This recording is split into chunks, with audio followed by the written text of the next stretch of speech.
Hello বন্ধুরা, নমস্কার। শুরু করছি একটা নতুন আরেকটি ব্লগে। তো আজকে অনেক সকাল উঠে পড়েছি। প্রায় সারা রাত তো আমার ঘুম নেই, বেটুরা তবু একটু ঘুমিয়েছিল। এখন বাজে প্রায় 4টা। তো আমরা যাচ্ছি আজকে ঘুরতে একটু, কারণ একটু আউটিংয়ের খুব দরকার ছিল, শরীরটা ভালো ছিল না। তো তাই জন্য সব কিছু ছেড়ে ছুড়ে দিয়ে চললাম আজ আমরা নতুন কিছুর উদ্দেশ্যে। তো দেখতে থাকো, আজকের ব্লগটা শুরু করছি অনেক সকাল থেকে। তো আজকে আরও অনেক ব্লগ আসবে, তো তোমরা সবাই রেডি থেকো পরবর্তী ব্লগগুলো দেখার জন্য। তো আজকে আমরা এই যে ব্যাগপত্র নিয়ে রীতিমতো বাস স্ট্যান্ডে চলে এসেছি। বাসে করে যাব, এই যে বাসেও চলে এসেছে, আমরা বাসেও চেপে গিয়েছি। পেটু একটু শুয়েছিল বাসে, দিয়ে এখন উঠে পড়েছে। এই যে আমরা এখন বাসের মধ্যেই বসে আছি। এখন আমরা পৌঁছবো একটি নতুন উদ্দেশ্যে। মাকেও নিয়েছি এবারে, কেন মা তো খুব একটা বেরোয় না, তো সেই কারণের জন্য মাকে নিয়েছি। ওদিক থেকে ভক্ক আছে, আমার ভাগনা রয়েছে, আর আমার মেজদি রয়েছে। তো আমরা সবাই মিলে এই যে এখন হালকা কিছু খাওয়া দাওয়া চলছে বাসের মধ্যেই বসে বসে।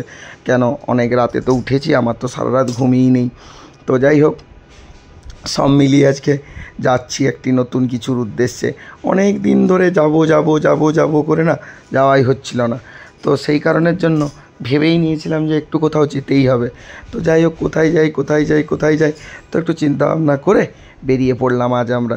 এই দেখো চারিদিকের কি সুন্দর দৃশ্য, বাসের মধ্যেই দেখতে যাচ্ছি। যদিও বাসটা এসি বাস, খুব সুন্দর আরামদায়ী যাচ্ছি আমরা। ভেতরে খুব সুন্দর ঠান্ডা, তো গরমের রেস কেসও নেই। তো সেই কারণের জন্য আর বাসটা আমাদের মেদিনীপুর থেকেই নতুন ছাড়া শুরু করেছে। তো যাই হোক, ওই জন্য বাসটা ভালো পেয়ে গেলাম, তো বাসে করেই ওই জন্য চলে যাচ্ছি।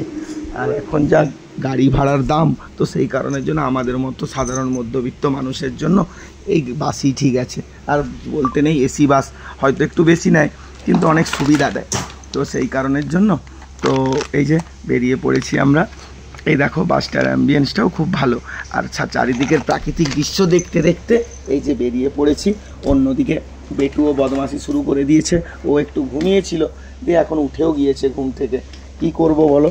আর বাসে যা আওয়াজ হচ্ছে, এই যে নিশ্চয়ই তোমরা ভিডিওটা দেখে বুঝতে পারছো, আমরা যাচ্ছি দীঘাতে ঘুরতে। 2 দিন যাব। একদিন বেটুর চন্দনেশ্বরে চুলও দেবো, আর একদিন দীঘাতে থাকাও হবে। তো এই যে আমরা দীঘার উদ্দেশ্যে এখন পৌঁছেও গিয়েছি। 4:30টায় বাসটা আমাদেরকে ওখান থেকে শুরু করেছিল যাত্রা। এখন প্রায় বাজে 8টা 5-10। আমরা নেমে যাব আর একটু পরেই। তো গিয়ে রুম তো বুকিং করাই রয়েছে, ফোনে রুম বুক করেছিলাম। তো যাই হোক, রুমের রেটাও তোমাদেরকে দেবো পরের ব্লগে। তো এখনও অবধি সেই ব্লগ করে রেডি করে হয়ে ওঠেনি। তো যাই হোক, দেখতে থাকো, কেমন লাগে ব্লগগুলি অবশ্যই জানিও। আর এই যে আমরা একটু চলেও এসেছি। তো এই যে এখন আমরা রুমে ঢুকে গিয়েছি। পেটু তো প্রচুর আনন্দ রুমে, তো সেই কারণের জন্য যাই হোক, এই যে রুমটা দেখে নাও। রুমটা কিন্তু খুব ভালো, বেশ পরিষ্কার পরিচ্ছন্ন, সুন্দর সাজানো গোছানো রুম। তো